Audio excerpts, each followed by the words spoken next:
Hey guys, Lonnie, Real Alcoholic. All right, let's take off from page 98. Okay, we're going to burn the idea into the consciousness of every person. They can get well regardless of anyone, any person, any situation. We can get well. The only condition is that we trust in God and clean house. Once again, people, reinforcing the idea that this spiritual program of action is for us to get a relationship with God so that we can get well and recover from this insanity of reaching for the first drink.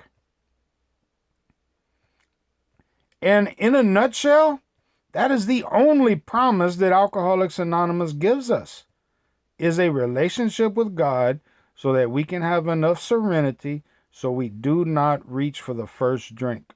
And we're going to burn that into the consciousness of our people, that we're about to get into family situations. We don't know if this family situation is going to work out. I don't know if your job's going to work out. I don't know if your criminal charge is going to work out in your favor. We don't know none of that. But I can promise that if we go through these steps, we make a conscious contact with God so that we can stay sober no matter what. And we're going to burn that into their conscience. And let's get into some of these domestic problems. Okay, many of us have home issues. Might be divorce, separation, strained relations. When your prospect has made such reparation as he can to his family, okay? Now, this is after we've gone through the steps. We've pinpointed some character defects. We've pinpointed some behaviors that caused our strained relations with these people, okay? And so making these amends doesn't guarantee that these relations will be healed. If we're still in a household, we need to start practicing these principles, put them in action at home.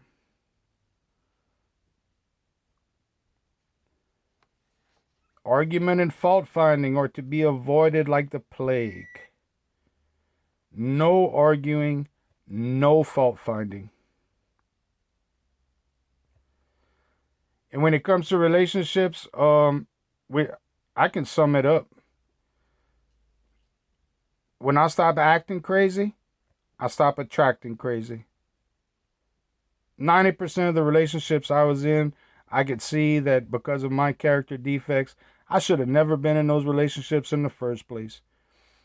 And if someone hasn't seen that yet, by the time they get to this point, if they are not in a long-term committed relationship and they're still trying to fix some bullshit relationship that they should have never been in the first place, we're barking up the wrong tree. Once again, it's the same idea that I'm gonna stop drinking and I'm gonna arrange this life and this person is going to make me happy. That's not the object of our program. Our program is to trust in God. Find some serenity with God. Find some happiness and some peace with God, so that no matter what happens outside of our spirit, does not affect us to the point where we go run to the bottle.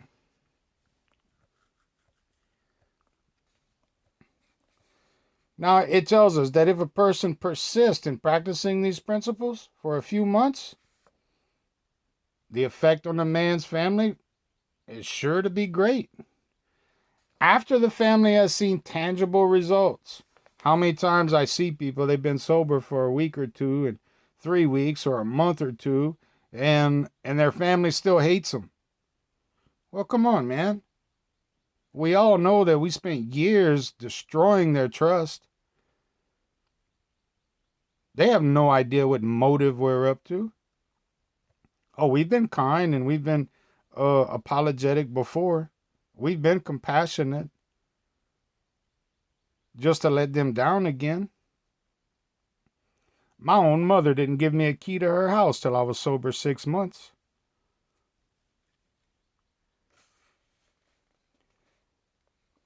So there might be divorce or separation. Let there be no undue haste for the couple to get together. Try telling that to a sponsee. They caused the mess of their life, and their partner decided to leave and go live elsewhere. And now this person is so miserable. I need to quit drinking so I can get them back. No, I don't think so, my friend. Let's work on some recovery. Let's work on your relationship with God. Because if they're to get back together, this person ought to be sure of their recovery. Sometimes it's the best interest for the people to remain apart. Let no alcoholic say he cannot recover unless he has his family back. We got to remind the prospect that his recovery is not dependent upon people. It is dependent upon his relationship with God. Strongly emphasize that. Our recovery is not dependent upon people. My recovery is not dependent on my mama, on the ex-wife, on the ex-girlfriend, on the new wife, on the new girlfriend, on the new partner, on my relationship with my sponsor. My recovery is not based on my relationship with my sponsor. My sponsor did his job. Helen did her job. They took me through these steps of Alcoholics Anonymous so that I could get a relationship with God. And in doing that, yes, I have relationships with other people that are more beautiful than I've ever had my whole life. But I cannot place my dependence, my happiness, my emotional sobriety on other people. My recovery is not dependent on what other people do. So this last thing we get into, man, when they're talking about us helping others, it says both you and the new man must walk day by day in the path of spiritual progress. If you persist, remarkable things will happen. Follow the dictates of a higher power, and you will presently live in a new and wonderful world, no matter what your present circumstances. Exclamation point. Circumstances never, ever, ever cured alcoholism. We do not fix our circumstances. What we fix is our relationship with God. And talking about this friendship and this fellowship, it's not clear here and it's not precise, but it does say both you and the new man must walk day by day in the path of spiritual progress. And since we've talked about friendship, we've talked about fellowship, we've read the stories where newcomers were newcomers were invited to hang out with people that have recovered so that they could see how this program works. We walk day by day with the new person, if they're willing. Okay, so when we're working with the man and his family, once again, we don't just work with the sponsee. We don't just work with the protege. We have some family work to do. So we want to point out that these defects of character are not going to disappear overnight.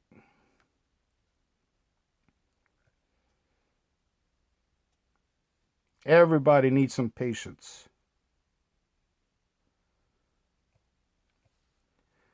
Okay, then it goes on. And there's no set rules for families, guys. I mean, that is such a a dynamic topic that is solely between the person going through the steps, their realization of their conscious contact with God and what they feel God would have them do. And 9 times out of 10, they don't know how to do that yet, so they still follow what they want to do and what they think is right. But that's not our concern.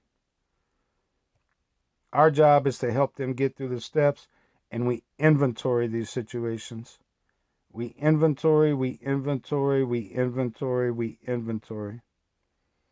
And hopefully this person can make a decision based on God's will for them and their life, and not out of selfish motives.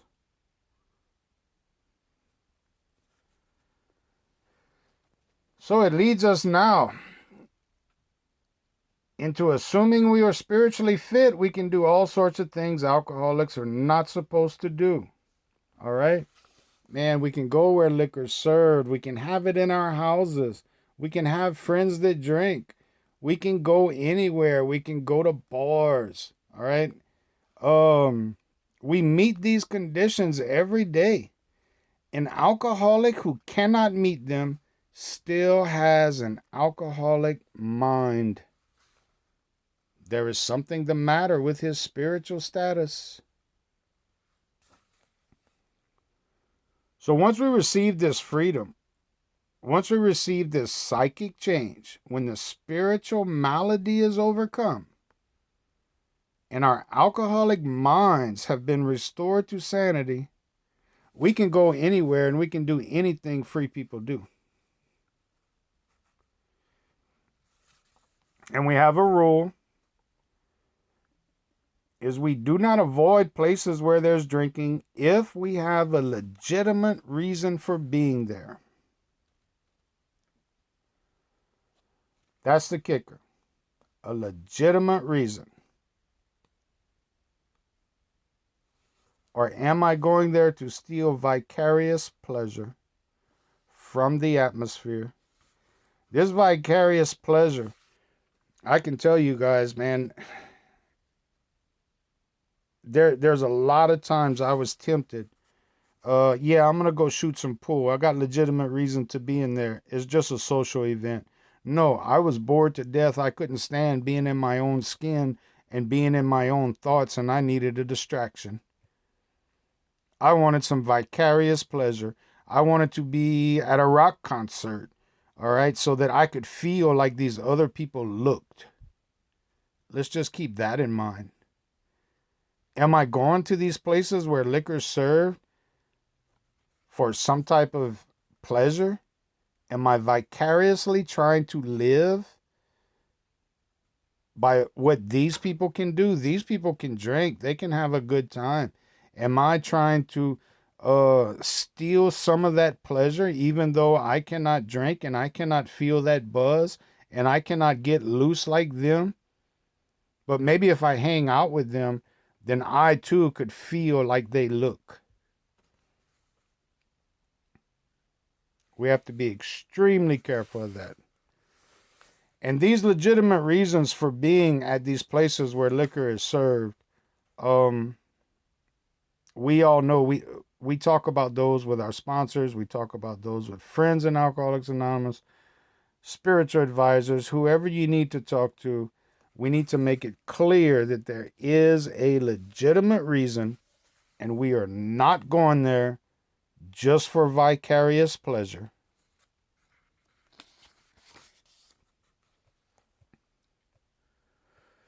And it tells us to be sure we are on solid spiritual ground before we go to these places. And that our motive in going is thoroughly good. And once again, that most of us, that takes somebody analyzing this with us. Solitary self-appraisal is never sufficient when it comes to inventorying my thoughts and my motives. Okay? It's really not. And so we bounce this off other people. We do some fifth steps. If I could tell somebody my deepest, darkest secrets, then I could damn sure tell somebody, look, I was invited to a Super Bowl party and there's going to be a lot of drinking. Do I have a legitimate reason to be there? And let's make sure that my motives are good. I can share that with somebody and make sure my motives are good. It says, but if we are shaky, you had better work with another alcoholic instead. Exclamation point.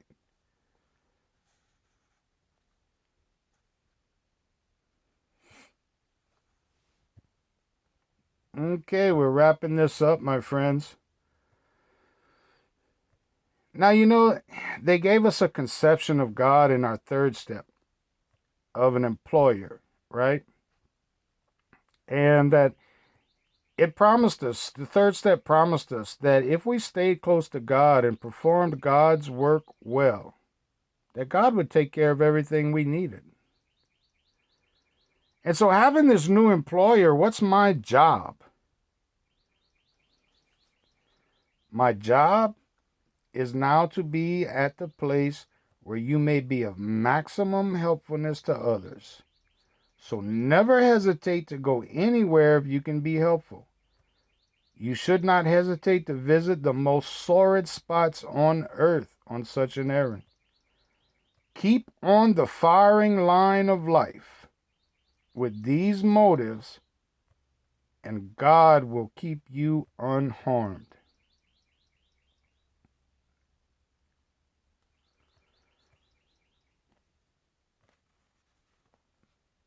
To be of maximum helpfulness to others. Am I willing to go to such and such address on the bad side of town on a 12-step call? Am I willing to call a member of the home group and say, look, we got a 12-step call. Come with me. Am I willing to visit a mental institution?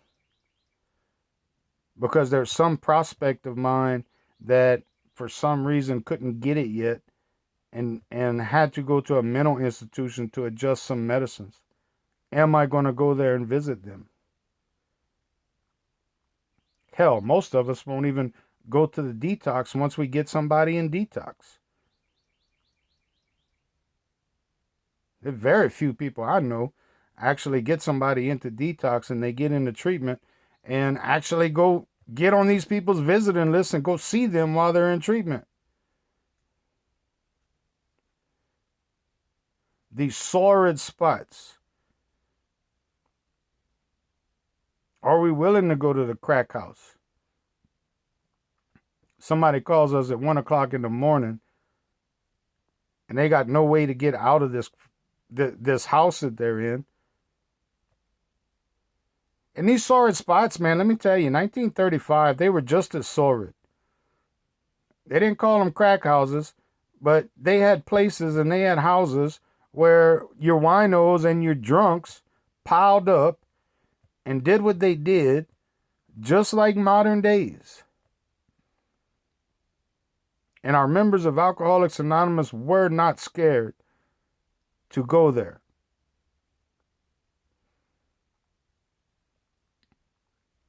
And so we pray about these things, man. God, where can I be of maximum help? And this maximum help is to help other alcoholics.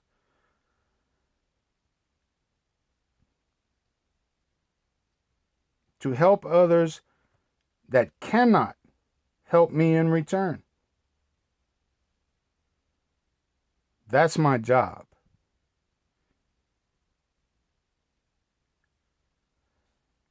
And so we carry this message.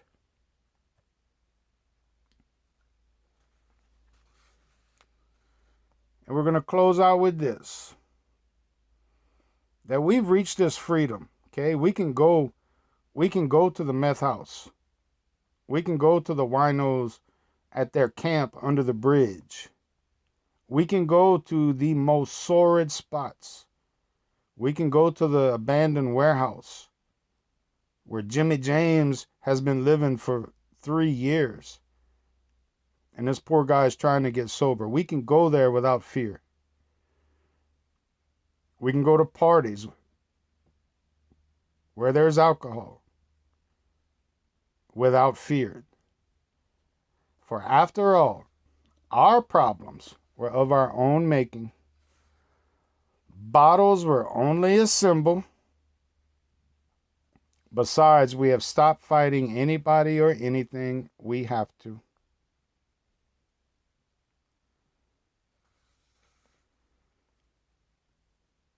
So reinforcing page 103, the very last thing in chapter 7, reinforces that our drinking was only a symptom.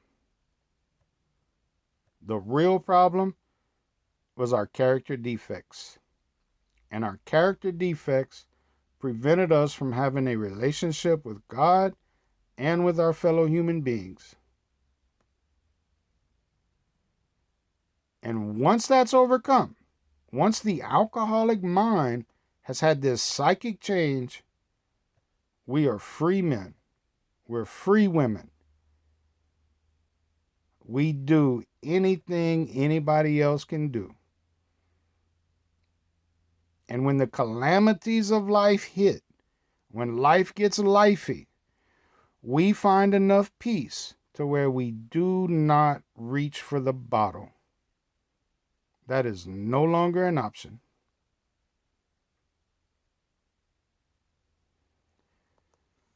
Awesome, guys. Well, that's it, man. That's 7 chapters of our big book of Alcoholics Anonymous. It's been real enjoyable. I'm sorry for all the sniffling, and I guess somebody told me they can hear in my voice when I'm really tired. Like I said before, I've been struggling with some health issues, but it's been great because I've had time to do these videos. And it is my sincere prayer that these videos are of maximum helpfulness to others. At this point in my life, this is the only way I can see to be of maximum help. I love you guys that are on our Discord chat room. We have very good, awesome meetings. You guys have been a lifesaver for me. And I just pray that anybody who listens to these, it encourages and it helps us get a better relationship with God. Amen. Namaste. So mote it be. All right, guys. Take it easy. Bye.